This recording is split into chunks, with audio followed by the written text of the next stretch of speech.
Hi hello నమస్తే welcome back to our channel Joshni cute angel అండి. చాలా డేస్ తర్వాత మళ్ళీ మీ ముందుకైతే మంచి వీడియోతో అయితే వచ్చాను. ఇక్కడ చూస్తున్నారు కదా, నేనైతే శనగపప్పు మిక్చర్ అయితే ప్రిపేర్ చేశాను. చాలా ఈజీగా ప్రిపేర్ అయితే చేసుకోవచ్చు. ఇప్పుడు వచ్చేసి సమ్మర్ కదండి, పిల్లలు స్కూల్ నుండి రాగానే ఈజీగా అయితే ఈ స్నాక్ ప్రిపేర్ చేసి పెట్టవచ్చు. సో ఇది ఏ విధంగా ప్రిపేర్ చేసుకున్నప్పుడు వీడియోకి అయితే వెళ్ళిపోదాం. ఇక్కడ నేను 1 కప్ శనగపప్పు అయితే తీసుకున్నానండి. సో ఇలా అయితే తీసుకున్నాను కదా, ఈ పప్పునైతే మనం 2-3 టైమ్స్ అయితే వాష్ చేసుకోవాలి. సో ఇలా వాష్ చేసుకొని మనం 6 to 7 అవర్స్ అయితే మనం నానబెట్టుకోవాల్సి ఉంటుంది పప్పు. సో ఎందుకంటే 6 to 7 అనేది మనం ఈ శనగపప్పు అనేది చాలా టైం తీసుకుంటుంది నానటానికి. సో ఇలా మార్నింగ్ నానబెట్టి ఈవినింగ్ కల్లా చేసుకోవచ్చు. సో ఇలా అయితే నానబెట్టుకోవాలి. చూసారా, నాకైతే 6 to 7 అవర్స్ అయితే కంప్లీట్ అయిపోయింది. ఇలా చక్కగా నానిపోయింది. మనం దీన్ని ఒక స్టెయినర్ సహాయంతో అయితే స్టెయిన్ చేసుకోవాల్సి ఉంటుంది. ఇక్కడ మనం ఒక క్లాత్ వేసుకొని ఇలా మనం ఫ్యాన్ కింద ఆరబెట్టుకోవాలండి. సో ఇలా ఆరబెట్టుకుంటేనే మనకైతే చాలా బాగా వస్తుంది పర్ఫెక్ట్గా. చూసారా ఇంత చక్కగా ఆరిపోయిందో. ఇలా ఆరిపోయిన దాన్ని మనం ఫ్రై చేసుకోవాల్సి ఉంటుంది. సో ఇక్కడైతే ఆయిల్ అయితే చాలా హీట్ అవ్వాల్సి ఉంటుందండి. సో ఇలా హీట్ అయ్యాక ఒక శనగపప్పు అయితే వేసి చూసాను, పర్లేదు బాగానే హీట్ అయిపోయింది. సో ఇప్పుడైతే నేను కొద్దిగా అయితే వేస్తూ ఫ్రై చేస్తున్నాను. సో ఇది మనకు ఎలా ఫ్రై అవుతుంది అనేది కొందరికి తెలియదు కదా. సో మనకి బబుల్స్ అన్నీ వెళ్ళిపోతాయి, పప్పు అనేది పైన తేలుతూ ఉంటుంది. అప్పుడు ఇది పర్ఫెక్ట్గా రెడీ అయిపోయింది అన్నట్టు. చూసారా, పప్పు అంతా పైన తేలింది కదా. సో మనకు శనగపప్పు మిక్చర్ అయితే రెడీ అయిపోయింది. పప్పు చాలా చక్కగా వేగిపోయింది.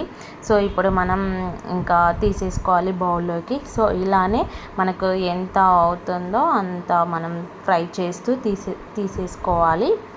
సో ఇదే విధంగా మనం ప్రిపేర్ చేసుకోవాలి. స్కూల్ నుండి రాగానే పిల్లలు అడుగుతారు కదా, ఇదొక స్నాక్ చేసి పెట్టు అని. సో ఇదైతే చాలా ఈజీగా చేసుకోవచ్చు. పెద్ద హడావిడి ఏం లేకుండా చాలా ఈజీగా హైజీనిక్గా అయితే ప్రిపేర్ చేసుకోవచ్చు. స్వీట్ షాప్లో ఎలా ఉంటుందో అచ్చం అలాగే ఉంటుందండి. సేమ్ అదే టేస్ట్ కూడా ఉంటుంది. ఇక్కడ నేను 1/2 కప్పు పల్లీలు అయితే తీసుకున్నానండి. సో ఇవి కూడా చక్కగా మనం ఫ్రై చేసుకోవాలి. ఇలా ఫ్రై చేసుకునే దాన్ని ఒక బౌల్లోకి అయితే తీసేసుకోవాలి. సో ఇలా ఫ్రై దాన్ని మనం బౌల్లోకి అయితే తీసేసుకోవాలి. నెక్స్ట్ అలాగే ఇక్కడ నేను కాజు వేసుకుంటున్నాను. దీన్ని కూడా మంచి గోల్డెన్ కలర్ వచ్చేలాగా మనం ఫ్రై చేసుకోవాలి. సో పిల్లలు అయితే చాలా ఇష్టంగా తింటారు. ఇలా చేసి పెడితే బయట స్వీట్ షాప్లో కొనడం అంత మంచిది కాదు కదా. సో ఇలా ప్రిపేర్ చేసుకోవచ్చు. అలాగే నెక్స్ట్ కరివేపాకు తీసుకున్నానండి. సో ఇలా గుప్పెడు కరివేపాకు తీసుకొని ఆయిల్లో మంచిగా ఫ్రై చేసుకోవాలి. సో ఈ ఫ్రై అయ్యేదాన్ని మనం బౌల్లోకి అయితే తీసేసుకోవాలి. సో ఇలా చక్కగా ఫ్రై అయిపోతుంది.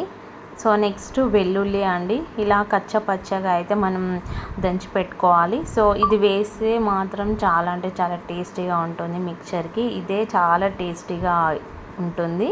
సో దీని కూడా ఇలా కొద్దిగా ఫ్రై చేసుకున్నట్టు తీసేసుకోవాలి. ఫ్రై చేసుకొని సో చూసారా, ఇదంతా మనకు ప్రిపేర్ అయిపోయింది కదా. సో నెక్స్ట్ ఏంటంటే దీంట్లోకి అయితే మనం కారం, ఉప్పు అయితే మనం వేసుకోవాల్సి ఉంటుంది కదా. దీంట్లోకి అయితే నేను 1/2 టేబుల్ స్పూన్ కారం అయితే తీసుకున్నాను. అలాగే 1/2 టేబుల్ స్పూన్ సాల్ట్ తీసుకున్నాను. సో మీకు తగినట్టు మీరు తీసుకోండి. అలాగే ధనియాల పొడి అండి 1/2 టేబుల్ స్పూన్. అలాగే చాట్ మసాలా అండి. సో ఇవన్నీ వేసుకొని బాగా మిక్స్ చేసుకోవాలి. మా పిల్లలు కారం తక్కువ తింటారు కాబట్టి నేనైతే కొద్దిగానే వేస్తున్నాను. మీకు కారం తగినట్టు మీరు వేసుకోండి. సో దీన్ని మనం ఇప్పుడు ఫ్రై చేసుకునే ఈ మిక్చర్లోకి మనం వేసుకొని బాగా మిక్స్ చేసుకోవాలి. సో ఇది మాత్రం చాలా టేస్టీగా ఉంటుంది. సేమ్ స్వీట్ షాప్ లాగా టేస్ట్ అయితే ఉంటుందండి. మీరు కూడా తప్పకుండా ట్రై చేయండి. చూసారా సౌండ్ ఎలా వస్తుందో. సో ఎంతో టేస్టీ అయినా శనగపప్పు మిక్చర్ చాలా ఈజీగా అయితే ప్రిపేర్ అయిపోయింది కదా. ఇంకెందుకు ఆలస్యం, మీరు కూడా చక్కగా ప్రిపేర్ చేసుకోండి. ఎలా వచ్చిందో కామెంట్ బాక్స్లో కమెంట్ చేయండి. Okay, thanks for watching. Bye.